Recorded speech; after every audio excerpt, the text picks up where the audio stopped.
Hello everybody, this is TipTop MTG here today with another Magic the Gathering video. In today's video, I'm going to be breaking down a custom set of cards based around the Doctor Strange MCU movie. If you guys haven't seen any of the other videos in this series, basically what I do is I take characters, items, and events from Marvel movies and turn them into cards. So in today's video, I'm going to be breaking down a bunch of cards based around the event of Doctor Strange. There are cool mechanics, cool cards, and just really awesome stuff. Now, before we go into this, there are some things you need to know about the previous installments before we can jump into this one. Heroes are generally red, white, and blue. So, if you see a card in those colors, that means you could fit that into a pretty typical hero deck. On top of that, to save space on the type line, I changed Hero became a creature type along with Avenger. And so to save space on the type line, I changed it from Legendary Creature Hero to Legendary Hero. And so if you ever see the words Legendary Hero, that basically just means Legendary Creature dash Hero.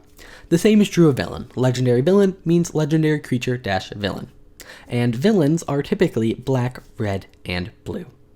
So why don't we jump right into this? So the first card, and the most important one, is probably the main character which the movie is named after. So we have Stephen Strange. So he's a 5-cost legendary creature human 4/4. And he says at the beginning of your upkeep, put a -1/-1 counter on Stephen Strange. At the beginning of your upkeep, if Stephen Strange has 3 or more -1/-1 counters on it, transform it into Doctor Strange. So you're basically just going to play this, and it might be harder for like a red deck to kill him at 4, but then he's going to go down to 3, 2, 1.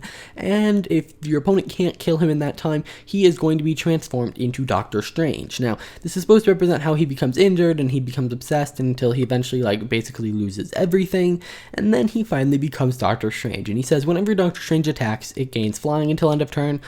This is kind of just a more balanced version of flying. And then it says instants and sorceries, spells you control and in your hand are mystics in addition to their other types. Now, that is relevant to a lot of other cards. So right now, he really doesn't do much. He's kind of just a 5/5 that only flies when it attacks. But it says whenever you cast a mystic, copy it. You may choose new targets for the copy. And that's really where we see the power of this card. Essentially, whenever you're casting an instant or sorcery, because his top ability makes it so all instants and sorceries are mystics, you get to just copy it. So, take an extra turn after this one, now you're taking 2. Deal 2 damage to any target, now you're dealing 4. And so that is a very potent ability. Now, what are mystics? Now, in the set, instants and sorceries are a thing. So, an instant called Defend Yourself, which isn't actually in the set, would just be based around an event where a character defended himself. But mystics are based on actual spells cast by the characters. So, Fiery Spell, Bend Time, and Summon the Darkness are all spells cast by characters. They're kind of instants and sorceries in the MCU world, not just representation of events. So, if a card represents a spell cast, it has the mystic type. So you'll notice Fiery Spell, pit 1 instant, deals 2 damage to any target. So this is just shock, but with the mystic little tag on it. Bend Time, 7-cost blue instant, take an extra turn immediately, exile Bend Time. And then Summon the Darkness, all creatures gain Death Touch until end of turn. If a creature would die this turn, exile instead, and its controller creates a 2/2 dark creature token named Mindless One. So, again, just very simple, here are spells cast by characters within the movie. Now, while it doesn't seem to do much on the surface, and it doesn't, there are cards that care about it. One such is Wong. So Wong is a 3-cost legendary creature human wizard, and it says instants and sorceries, spells you control, and instant and sorceries in your hand with flashback, jumpstart, or buyback are mystics in addition to their other types. Now, the reason that a lot of the characters that care about these also give mystics to other types of cards is because, well, it's only a small set of cards that have this. Now, there's only one Doctor Strange movie, so that means the card pool of mystics is relatively small. Now, I could have made them arcanes, which are real spells outside of, this set. But, those have their own kind of lore, and I didn't want to infringe upon that. So just note that you're going to want to probably play all of these cards to make sure that a bunch of your cards are mystics. But either way, you can pay 4, tap, discard a mystic, search your library for a mystic, reveal it, put it into your hand. So it kind of lets you just get rid of instants and sorceries with flashback, jumpstart, or buyback, and search for other ones. Now, the funny part is, and the fun part is that Flashback and Jumpstart let you do things from your graveyard. So you're paying for tapping and discarding a Mystic that you can most likely, besides buyback, play from your graveyard later. So it's a very, very potent spell. But just so you know, this thing doesn't make Mystics in your library. So Flashback, Jumpstart, and Buyback cards are not in your library, just so you know. So you have to either have one that's a natural Mystic or just have like Doctor Strange, who will make your library. Next, we have Carl Mordo, 3-cost legendary creature, human wizard, 2/2, and it says instants and sorceries you control and instants and sorceries in your hand with Overload, Replicate, Splice, or Kicker are mystics in addition to their other types. Whenever you cast a mystic, put a +1/+1 counter on target creature you control. So he's like training Doctor Strange, so whenever you're casting mystics, they're getting stronger. And then remove a +1/+1 counter from a creature you control to scry 1. So you can cast mystics to either scry 1 or make things bigger, or a combination of the two. So, yeah, very potent ability. Next, we have the Ancient One. This is a 5-cost, legendary creature, human wizard, 5/4, and whenever you cast a mystic, the Ancient One deals damage equal to its power to target creature or planeswalker. So, again, you're basically going to start blasting things for 5, maybe even making it bigger if you have Carl Mordo on the field, allowing you to, shuffle, allowing you to cast mystics to put counters on things. So, this is a very potent ability when combined with the other wizards. And then you can pay 3 and tap and shuffle target instant or sorcery from your graveyard into your library. So say you used Wong to discard a card to search your library, you can then use the Ancient One to shuffle it back in. So they all kind of work really well together. So yeah, very fun. And if you can manage to get out Stephen Strange, Carl Mordo, Wong, and the Ancient One all together, it's very potent.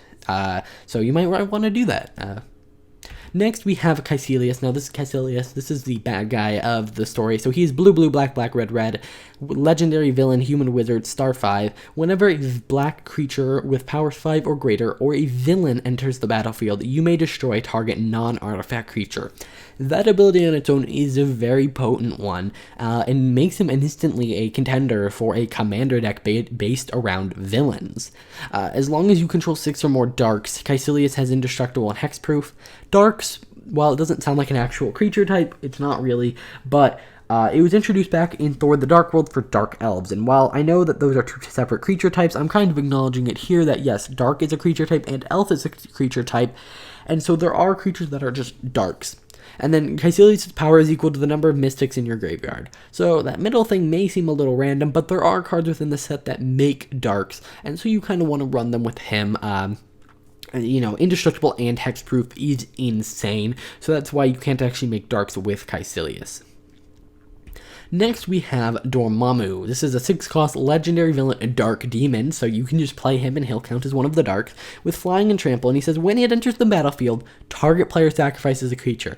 If that player does, destroy all creatures. Each player creates a number of black 2/2 dark creature tokens named Mindless One, equal to the amount of creatures they controlled that were destroyed this way. So the idea is, hey, you sacrifice a creature. If you do, so if you're able to sacrifice it, we're going to destroy all other creatures, which may sound very weird, but the idea here is that one player has to kind of sacrifice their creatures. So let's say they have the ability to sacrifice all their creatures on their line. Like, okay, generally this is going to be when it enters the battlefield, destroy all creatures, right? But there's that chance that an opponent can sacrifice all creatures or kill a bunch of creatures or do something along those lines. If they can kind of sacrifice themselves, similar to how Doctor Strange sacrifices himself to stop the board wipe from happening. Also, you can't use this to generate a bunch of darks if your opponents don't have many creatures. Or any creatures, sorry. If they have one creature, that you can do that. But yeah, just keep that in mind. So it is a little bit of weird wording, but it's kind of for a flavorful purpose. Next, we have Ivea. This is a 8-cost legendary artifact equipment, and you can equip it for 9, so you have already invested 17 mana into this. And then it says equipped creature has pay 3, so now you've used 20 mana, pay 7 life, tap, skip to the next phase. So if you're in combat phase, you can just boop, sorry, now we're in declare attackers or whatever. So you can use this to mess with people's turns, you can use it to skip people's untap steps, and that's why it takes you a whopping 20 mana to activate. It is a very potent ability, but it makes sense. The Ivea can kind of just mess with the turn cycle. Next we have Camotage. It's a legendary land. Camotage enters the battlefield tapped. Then you can tap and add a colorless, or you can pay 3, tap, exile target creature you control, put 3 time counters on it, it gains suspend. So you can kind of suspend a creature for 3 turns, and what that essentially does is it allows you to flicker a creature with a very late comeback. So it doesn't come back immediately, it doesn't come back at end of turn, it comes back in 3 turns. And what that allows you to do is re-get ETB triggers. It allows you to say play a combo piece, protect it for 3 turns, and then hopefully on that 3rd turn, that's the turn you're gonna combo off, and you're allowed to protect your stuff. Also, if someone is like, I'm gonna kill your commander or kill just this important creature of yours, you can pay 3 and protect it, and it takes a little bit of time to come back. And the idea in storyline is that, like, hey, Stephen Strange, he has all these -1/-1 counters on him. You don't really want him to transform right now. Or, you have this creature and he's been crippled by an enchantment, exile it, put 3 time counters on it, it'll learn some new things at Camotage, and it come back stronger. So that's the general idea of this card. Next we have Sanctum. This is a land. It's not legendary because there are multiple of them. It says at the beginning of your upkeep you may discard 2 cards or sacrifice a land. If you don't, sacrifice Sanctum. And it says creatures and lands you control have hexproof. So, it doesn't actually tap for mana, but it's a nice protection ability. It gives itself hexproof, but it is a very expensive card to keep going. You need to be able to draw 3 cards per turn to keep this around, and even then it's just giving all your creatures hexproof, which there are cards that do that. So, it's not that great of a card, but if you can find a way to maintain this by playing lands from your graveyard, then you can really get something cool going here. Next we have Cloak of Levitation. It's a 5-cost legendary artifact equipment. Equipped 3, you may activate Cloak of Levitation's equip cost at any time you could cast an instant. Essentially, the Cloak of Levitation is never, or it is not very often put on before battle. It often comes to save him, so it can do the same here. Whenever a equipped creature attacks, it gains flying until end of turn. Same text as on Doctor Strange, and then it gets +3/+3. So it allows you to kind of manipulate your creature's toughness and power and all that at instant speed. Next, we have just a kind of a cycle of the Dark Realm, the Mirror Dimension, and the Astral Plane. They're all enchantments with flash that do something when they enter the battlefield and then do something when they leave, kind of. So the Dark Realm, when it enters the battlefield, you're going to regenerate all your creatures, but at your end step, you're going to sacrifice it, so it'll count towards devotion for a turn. The Mirror Dimension, you're going to pay 1 and prevent all combat damage that would be dealt this turn, so you're going to fog, and then you're going to sacrifice it at your end step. And then the Astral Plane's a little bit more interesting. It's a 5-cost enchantment, and when it enters the battlefield, your stuff phases out, but when it leaves the battlefield, all your stuff phases in. And you can sacrifice it to scry 1. Now, it will still phase in at the next turn, so you could theoretically play this and phase all your creatures out. They will come back on their own, but you could make them come back early, or you can leave this on board, and then, if someone tries to phase out your creatures, you can be like, actually, boom, phase back in. Kind of a narrow use case there, but it is a more controlled version. We see the Astral Plane a lot more than the other 2. Alrighty guys, that's gonna do it for this video. I want to know what you guys thought of those cards in the comments down below. You can also see some of the other cards I didn't get to talk about because I didn't get to talk about all the cards. Going across the screen right now, I only talked about the most important ones. There will be a link in the description where you can check out all of the cards from this Doctor Strange set, and then a link where you can check out the whole website with all of the cards from all of the different sets that I've done so far in the comments down, or in the description down below. If you enjoyed, hit that like button, subscribe, and I will see you guys in the next video.